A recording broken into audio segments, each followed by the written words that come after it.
Hey everybody, and welcome to We Live in Color. I'm your host, Deaunte Damper. Now before we begin with the episode, remember to like, share, and subscribe to Converge, where you can learn more about The Day with Trey, Back to Basa, and more. Go to whereweconverge.com to find out why Black media matters. I'm so excited about the guests we have today. You may know her as City Council, but today, this episode is Call Me Joy, because she brings joy to this very studio. Today, we will learn more about Joy Hollingsworth. Hello, Deaunte. I'm so happy to be here. I am so happy that you are here. And you know, one of the reasons why I'm so excited to have you as a guest, because as a city council representative, people call you council member. But I thought it was important to have you come on this episode because one day you just said, you know what, stop calling me that. Call me Joy. Like as if like we are community. Yeah. That's what we are. I'm just Joy, you know. Council member's a title, I get it, but I'm just Joy. Yeah. I'm just Joy from 23rd. Right. You know? And that's why I wanted to hear. And I want people to hear more of your story, right? Yeah. And you from 23rd, because most of us, I mean, in reality, people that grew up here, most of us from 23rd and most of us from community, excuse me, because I'm from the South End, most people from the 23rd haven't made it out. And you have, especially in the position of where you're in, right? So tell us about your childhood. Yeah, born and raised here in Seattle. So I'm a fourth generation Seattleite, which is my favorite. On the campaign trail, I said third, but my family corrected me fast and said, you're actually the fourth. Okay. So fourth generation Seattleite, Meany Middle School, Garfield, community center, grew up here, went to high school, and then played basketball. And that was kind of like my dream. That was my thing. That was like the one thing that I really appreciated about growing up in Seattle. And also in the district too, a lot of people don't understand the central district is so close to everything. We used to call the city 15 from 15. You could get everywhere 15 minutes away from folks. And so, District 3 is real special. You have Capitol Hill, you have Central District, you got Madison Park, all these things. Played basketball my whole life, came back to Seattle after playing basketball at Arizona and overseas in Greece, and wanted to go into education and did a little bit. I got my master's at University of Washington, coach after school program with a bunch of girls as well, and did some coaching at Seattle U, and then started a farm with my family, and then decided to run for office. See, and that's a lot. So we gonna unpack some of that, right? I want to say, like, going to school at Garfield and living in this diverse neighborhood, playing basketball, and then coming back home and then seeing your city a little different, right, culturally. What was that like for you? Was that a culture shock? Oh, for sure. I grew up where I knew every single neighbor. My best friend, shout out to Andrea McGraw and Jeannie Jordan, grew up right next to him, went to Meany Middle School, they went to Garfield. Like, everybody grew up together, and then it came back, and then you saw how different the city had changed, right? People became unaffordable. The Central District started to be gentrified. Capitol Hill started changing. It's only an echo of what it used to be for, the gay community. It's a lot different. It was hard to see our city change how it has been, but there are some upsides to it. Yeah, and what are those? Yeah, the biggest thing is we've attracted a lot of really smart people here. Mm-hmm. There's a lot of wealth in our city. There's a lot of culture. There's a lot of community in our city. And anytime I talk to someone, they go, Joy, we just want Seattle to feel like home. There's that opportunity to show people that had just moved here, who may not be from here, to show them like, yo, this is what home is for us in Seattle, and let's have them conform to that. I always joke, Amazon didn't give anybody a handbook on how to be here in Seattle. I think that's the one thing that I'd be like, Amazon, y'all didn't give people a handbook to show people how to be in Seattle. And so I think that there's a lot of upside to that. Yeah, I mean, yes, upsides, right? There's something that you did say earlier, or that we've had in conversation. It's like, being in our community and then being Black, right? It's like not really having an opportunity to fit. And I feel like a lot of our community members that grew up in the generation that we did felt like that. And can you elaborate on that? Yeah, it's like, look, I was born and raised in the church. First AME, baptized, grew up there. I'm a steward there still. And at times, and I think we talked about this on the phone, and you identify with it too as well, is like, in the Black community, you have to choose your Blackness over your gayness. When you're in the gay community, you have to choose your gayness over your Blackness. And I don't think that should be, right. It shouldn't be, should be able to be fluid back and forth.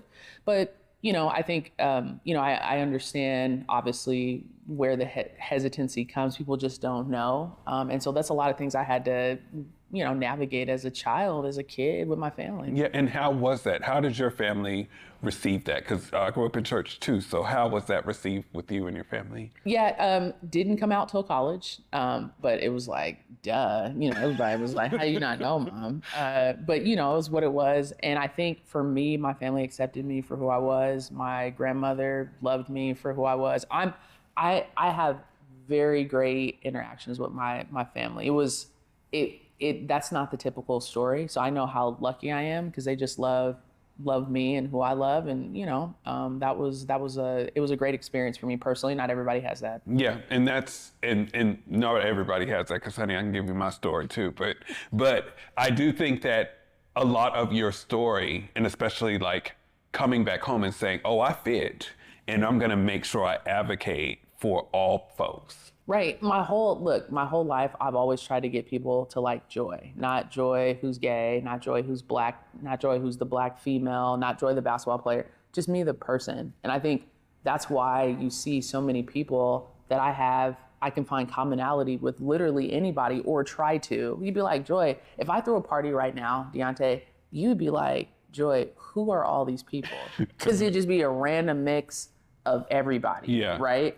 Because I have found connection with them. And I think that's the beautiful thing about growing up here in Seattle. You rub shoulders with everybody. Yeah, absolutely. And, you have also rubbed shoulders in the areas, well, now you're in the shoulders of politics. And we're going to unpack running and how has it been in just a few. We're just going to take one quick break. You're watching We Live in Color. Hey everybody, this is DJ OG1, co-founder of Portland's Hip Hop Week celebration, August 20th through the 26th. An entire week of celebrating the culture. And we have a special event called Hip Hop Wine and Chill, where we'll be celebrating and honoring Seattle's own Converge Media, Beza Gordon, and Amari Salisbury. Portland Hip Hop Week, August 20th through the 26th. For more information, log on to pdxhiphopweek.com. Africa Town Plaza is our latest affordable housing development project. It's 126 units of affordable housing over community commercial space. It's the first time in my career, and I've been doing this for 10 years, that I was able to design for people who look like me. Africa Town Plaza is a beacon of hope. Africa Town Plaza is a love letter to the community.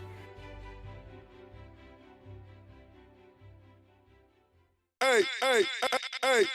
United Business Connections, 3rd annual back to school function, pop-up shopping and resource fair. Saturday, August 31st, 2024, 12 p.m. to 6 p.m. Live DJ with live performances. We have a petting zoo, healthcare information, job opportunities. We're giving away free backpacks. Sponsored by Arms Around You, 11805 Renton Avenue South, Seattle, Washington, 98178. Stop the gun violence.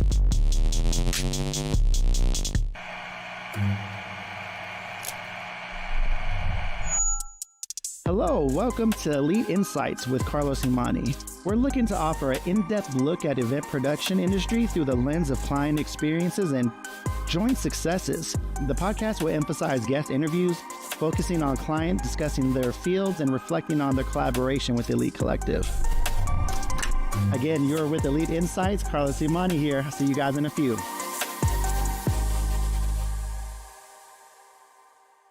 And we're back with We Live in Color. I am here with Joy Hollingsworth. How are you doing? I'm great, thank you. Always still excited. So we're here in community. I just have to ask, what made you run for city council? Yeah, I think we are at a really pivotal time in our city where affordability is an issue, public safety is an issue, reprioritizing our kids, our youth, making sure we're putting focus on them. And Seattle, I felt, needed a historical perspective on that to be able to talk about, hey, this is what worked when I was a kid. how to be able to also go out to the communities that have never had access to City Hall, which is very important because a lot of people don't. And so I think this was the right time for me to run, and I'm just grateful that the voters of District 3 chose me to represent them. How did you feel with running?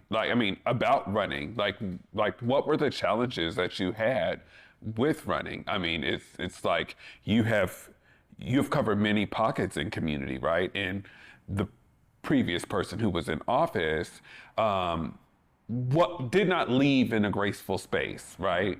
So what was it? It was tough. It was challenging. I think it was one of the hardest things I've ever done besides building a farm with my family, which is another thing. But one of the things that I learned about running, especially in Seattle, is that you can be progressive and racist.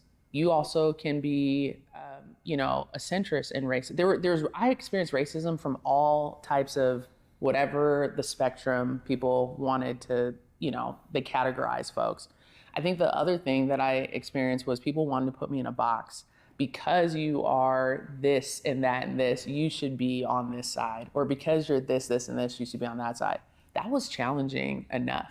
And so I don't think a lot of people, from as simple as I went with a different hairstyle naturally, which I wasn't comfortable doing with before I ran because I didn't know how people were going to receive that in our district, right? Wow. So I had straight hair running. And then, I get elected, I go wild now. No, but I'm just saying, like, people don't understand those are things that we have to think about as Black people. Yeah, absolutely. And when you were running, did you deal with racism? Yeah. Or homophobia? Yeah, there was a lot of that. But see, here's the difference. I navigated a predominantly white institution at Seattle Prep for my high school careers, 4 years, as a 15-year-old. That was hard. Right, navigate, and I knew I was gay since I was like 2, 3. I came out the womb. Hey, like I knew something was different about me. But like in high school, that was a trying time for me to navigate and know how to do that. So running the election was no different about what I had experienced at going at a high school that a lot of people didn't look like me. Yeah, and then having to then run, right? Run and then dealing with, and I know I just asked you about racism and homophobia, but what about misogyny in this space? Yeah, that was a ton of that. I had to deal with that from, whether you're running against a certain candidate or you had to deal with that from people, social media, like talking about how they didn't think women could do certain things or, questioning my intelligence, right? Or, insulting me in different ways, which, well, can she do this? Does she have the experience, right? All these different things. And it's like, I'm a Black business owner who grew up here, who has 2 degrees, who played professional basketball, who knows community. What type of experience, it was always like, what is not good enough, right? Yeah. And I think that was an issue. And then now where we're at now you in office, now it's going down. What are some of your wins? Yeah, I think so. Some of the biggest things is we have met, and I don't know the number. We have met with a ton of community groups. People, we call them touches. Like we're reestablishing that communication and that touch with groups, community, people that have never had that before. It's being able to work with groups like yours, the 23rd Jackson Safety Group. Having these dialogues, the conversations, and resources. And so for the first 100 days in my office, I'd say the win for us that I feel like transparent and accessible. Those 2 things, and also have reconnected with communities that have never had access to City Hall. Yeah, and what's the biggest challenge for you? Yeah, there's a ton of challenges. I think one of the biggest ones that we're experiencing with are public safety, keeping our kids safe. I take that to heart significantly just because I grew up coaching kids and understanding how important that is, come from a household of educators. Yeah. And so understanding that for us to be safe in a city, our kids have to feel safe. They have to feel like they have a home. They have to feel like they have resources. And right now we have just underinvested in them. That is one of our biggest challenges, is reinvesting in our youth. Yeah, and I think for me, like watching a lot of these youth, and I've really been more concerned about like policy and the impacts of that have impacted our queer youth right now. We see a lot of things that are happening in Florida, Virginia. As an advocate for community as a whole, what are some of the things that you're doing to make sure that youth are being protected? Yeah, one of the things that we understand is that, like, we've seen it all across the country where youth, for their identity, is being attacked. And so, our office is really understanding that we are District 3 and we're representing a very eclectic and diverse neighborhood and groups of folks. I want community groups and advocates to know that they can always come to our office, whether they have an issue. I'm not the expert policymaker, but I'm also, they tell us, hey, these are the values we have. This is what we want to identify. Can you help us be able to integrate this in the policy? I think that's important. And I also think people understanding what resources are available. I don't think a lot of people do right now, what resources that we have, and make sure those groups are funded well from, different organizations that are on Capitol Hill or in the Central District, that they have the resources they need to advocate. My job as a legislator is to make sure people have their resources that they need to be able to fight against discrimination. Yeah, and I think that is pivotal, and it just doesn't take you, it takes all of us. So you've been doing public safety meetings, yes, along with the 2030 Jackson group, but along with just out there since you came in. What are some of the things that you are hearing that, as you said before, like it takes all of us, that we all could be doing collectively to help with public safety? Yeah, people are scared to sometimes go out of their house, right? And I hammer this home significantly that public safety should be a nonpartisan issue. Shouldn't be this aisle or that, well, you're on this side, that aisle. Every neighborhood, and you've heard me say this, every neighborhood, public safety looks different to them per their neighborhood. And so respecting that, understanding that, but also making sure that we also have investments for people that, just not, we have our police, we have our fire, we have our EMT, we also have our mental health, making sure that those investments are being made, making sure that we're making sure that kids have something to do after school, right? Like, it's a collective piece, and it shouldn't be one or the other. It shouldn't be so, binary, right? It has to be fluid. Sometimes you have to call the police for certain things. Sometimes they don't need to respond, and they'll tell you the first thing, we need a mental health professional to respond. We got to get to that point so we're not fighting back and forth. Yeah, absolutely. And speaking of fighting back and forth, you're broken up many fights, and we thank you also for mediating some of those. But above all else, like, I have to ask you, like, as you are carrying all these things, this is a lot on anybody. How are you taking care of yourself? It's funny. So yesterday I was late. I try to get to church when I can, and which is really bad. Shout out to First AME, Pastor Anderson. I love you. But yesterday I was like, you know what? I'm gonna go because I want to take communion. And I went, and the service was mending your net, making sure you're taking care of yourself before you're helping others, right? Because sometimes you gotta just say no so you can help yourself. Yeah. And I love to say yes. Right. I'm the fixer. I like to help fix things and solve problems. I'm a small business owner. I like to solve problems. But I've realized in this position, I cannot say yes all the time. I have to make sure that I'm taking care of myself. I'm eating healthy. I'm working out. I'm walking. I'm making sure my mental health is together. And so I think that's why, like, my weekends, I try to protect those as much as possible. I try to turn off my phone after a certain time. Yeah. Like, just the simple things, which I think is important. Yeah. Well, I mean, I think that being in your position and hearing those things, I think that a lot of folks, because I did go to church, but I went on YouTube yesterday. Maybe I'll make it in, but I want to be able to hear, and I think community needs to hear what that looks like to navigate yourself before a burnout, right? Yeah, it's huge. And because you can hit a wall, like all the stuff that's coming at me, I get thousands of emails from issues that are going on in our district. And I've learned to not take social media, personally. The way people might talk to you in an email, the tone, the way people leave messages on my phone. I don't take any of that personally because I know people are struggling. They're in pain. So I'm just trying to come from a lens of compassion and kindness when I'm responding to folks. That is beautiful, because God is working with me, because I don't be doing that. What do you mean, per my last email? But we're going to talk a little bit more with Joy Hollingsworth when we come back. You are watching We Live in Color.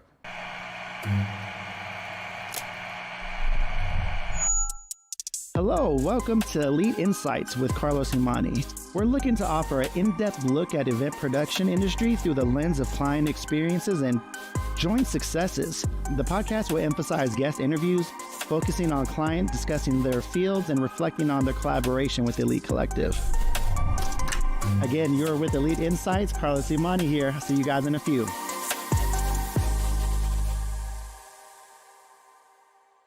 Big Tobacco thinks they know everything. They think they know you, your community, the places you go, the way that you spend your time. They think they got you all figured out, down to a formula, a calculation based off of numbers of what they think they know. Show them they're wrong. Learn more at theythinktheyknowyou.org. Hey everybody, this is DJ OG1, co-founder of Portland's Hip Hop Week celebration, August 20th through the 26th. An entire week of celebrating the culture. And we have a special event called Hip Hop Wine and Chill, where we'll be celebrating and honoring Seattle's own Converge Media, Beza Gordon, and Amari Salisbury. Portland Hip Hop Week, August 20th through the 26th. For more information, log on to pdxhiphopweek.com. Break down. The comedy of Leslie Jones. You trying to have sex after 46? Put my leg down! Put my leg down! The hilarious Leslie Jones. I got osteoporosis. Don't miss Leslie Jones. Thank you so much. You on my mind a lot. Don't need no time watch. I don't know how I got you in my pocket spot. Yeah, this babe, need you every day. You seem like the barging down. Got my heart no barging in. From the bed to the floor to the couch. Might wake the neighbors up. Break you in and break you out. In the end, we gon' make a child. Then we gon' hit the show. Part 2, we don't need no pause. You miss me, we gon' get tipsy. Don't need a power shot. Copy my steel. Face the fact that. Copy my steel. Face the fact that. And we are back with We Live in Color. I'm interviewing Miss Joy Hollingsworth. And we were talking just during the break. You know, we have our We Live in Color tribute. Is there anyone that you would like to celebrate that has helped you live in color?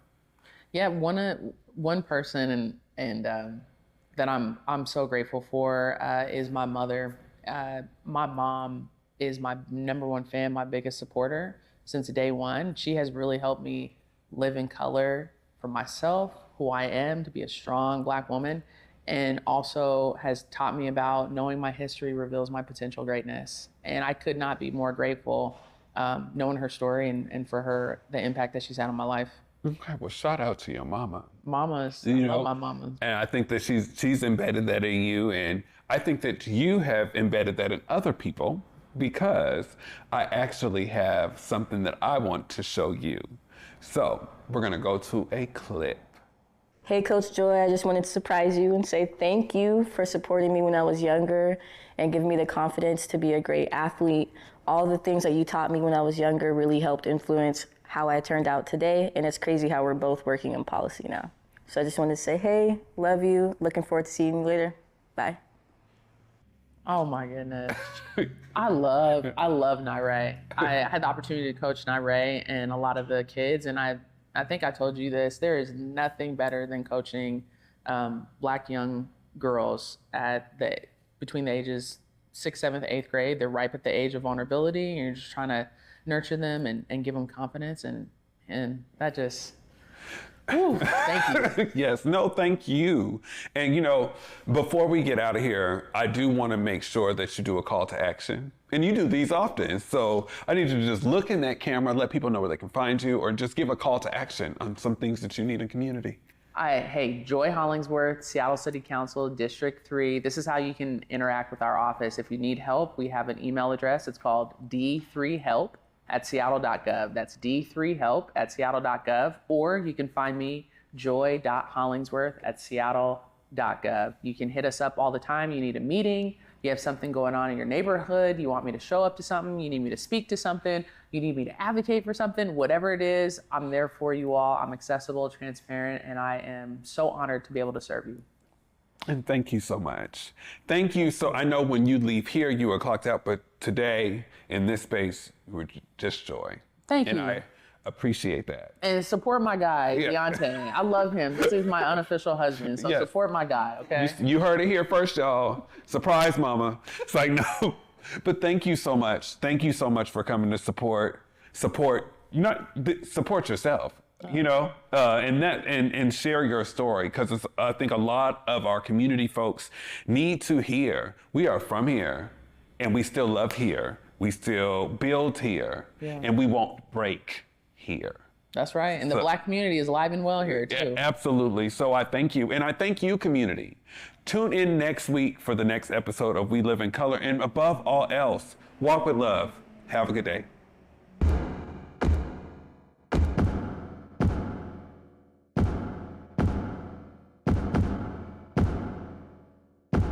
Hey everybody, Deaunte Damper. To learn more about our blog posts, community events, and more, go to whereweconverge.com.